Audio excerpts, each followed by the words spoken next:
Apa arti kesuksesan hidup bagi Anda? Apa ukuran pencapaian hidup bagi Anda pribadi? Banyak orang yang mengukur kesuksesan hidup dari memiliki kekayaan yang melimpah, sehingga semua mimpi-mimpi keinginannya terpenuhi. Pengkhotbah 5 berkata, kesia-siaan kekayaan. Siapa mencintai uang tidak akan puas dengan uang, dan siapa mencintai kekayaan tidak akan puas dengan penghasilannya. Ini pun sia-sia. Yang menulis kitab Pengkhotbah adalah Raja Salomo yang kita tahu sangat-sangat kaya. Kalau kita pengen dengar arti kesuksesan hidup dari seseorang yang kaya, dia berkata bahwa yang mencintai uang tidak akan puas dengan uang. Bahkan setiap orang yang mencintai kekayaan tidak akan puas dengan penghasilannya. Dikatakan ini pun sia-sia. Di ayat 11 dibilang gini, dengan bertambahnya harta, bertambah pula orang-orang yang menghabiskannya. Dan apakah keuntungan bagi pemiliknya selain daripada melihatnya? Ketika harta melimpah, ketika uang sudah menjadi banyak, kita berpikir itu merupakan pencapaian kesuksesan hidup. Karena itu yang seringkali menjadi ukuran takaran dari kesuksesan hidup seseorang. Tapi saya menemukan banyak wanita yang hidup kaya raya karena dia sukses dalam karirnya, karena punya suami yang kaya raya. Tapi saya menemukan beberapa di antara mereka tidaklah bahagia. Kalau kita pikir kesuksesan atau pencapaian hidup adalah melimpahnya harta, membuktikan banyak orang yang tidak menikmatinya. Jadi apakah kalau kita tidak kaya raya berarti kita tidak sukses? Anda bisa jawab sendiri. Mungkin ada ibu-ibu atau wanita yang merasa hidupnya belum sukses kalau belum nikah,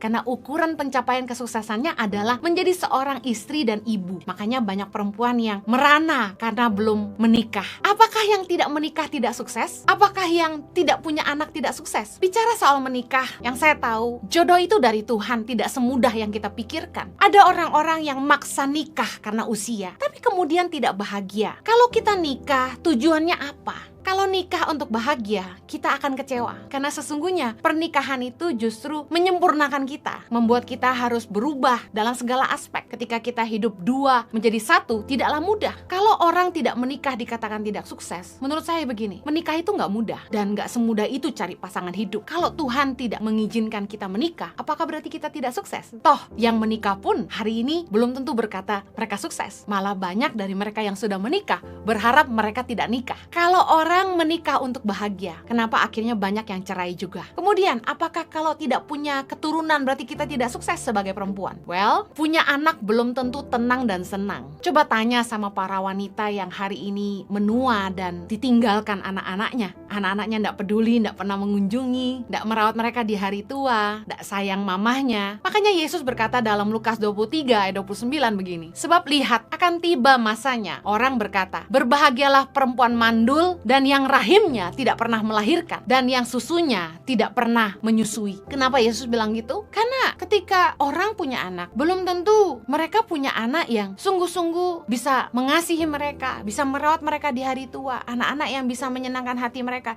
Jujur aja, kita yang punya anak hari ini, ada saja kadang-kadang hal-hal yang melukai hati kita, bukan? Ketika anak-anak kecil kita rawat dengan sepenuh hati, kita kasihi, tapi ketika mereka tumbuh dewasa, begitu banyak hal yang membuat kita harus mengelus dada. Kalau wanita tidak punya keturunan, apakah mereka tidak sukses? Sementara anak adalah upah dari Tuhan. Kalau Tuhan nggak kasih keturunan, berarti Tuhan punya rencana. Rencana apa, Bu Heni? Banyak anak-anak di luar sana yang nggak punya figur orang tua yang baik. Anak-anak yang lahir dan ditelantarkan. Begitu banyak anak-anak yang nggak punya orang tua yang bisa mengasihi dan merawat mereka. Kalau kita tidak diberi keturunan biologis, kenapa kita nggak berpikir bagaimana kita bisa jadi mama buat banyak anak-anak di luar sana? Saya percaya bahwa punya anak, enggak punya anak, Tuhan tetap baik sama kita. Tuhan pasti punya rencana.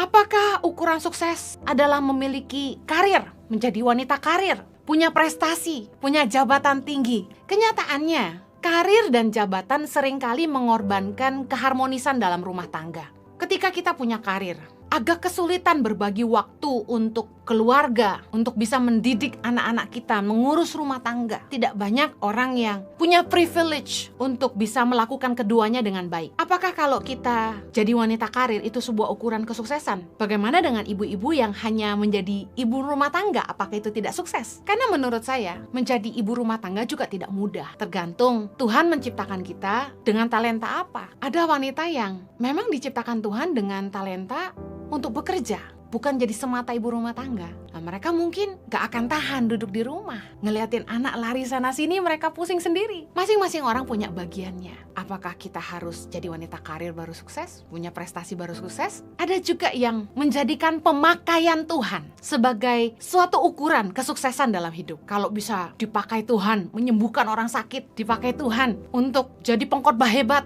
dipakai Tuhan jadi hamba Tuhan, nah itu baru sukses. Belum tentu. Buktinya dalam Matius 7 ayat 21, Yesus berkata gini, bukan setiap orang yang berseru kepadaku, Tuhan, Tuhan, akan masuk ke dalam kerajaan sorga, melainkan dia yang melakukan kehendak Bapakku yang di sorga. Pada hari terakhir banyak orang akan berseru kepadaku, Tuhan, Tuhan, bukankah kami bernubuat demi namamu dan mengusir setan demi namamu dan mengadakan banyak mujizat demi namamu juga. Pada waktu itulah aku akan berterus terang kepada mereka dan berkata, aku tidak pernah mengenal kamu, enyahlah daripadaku, kamu sekalian pembuat kejahatan.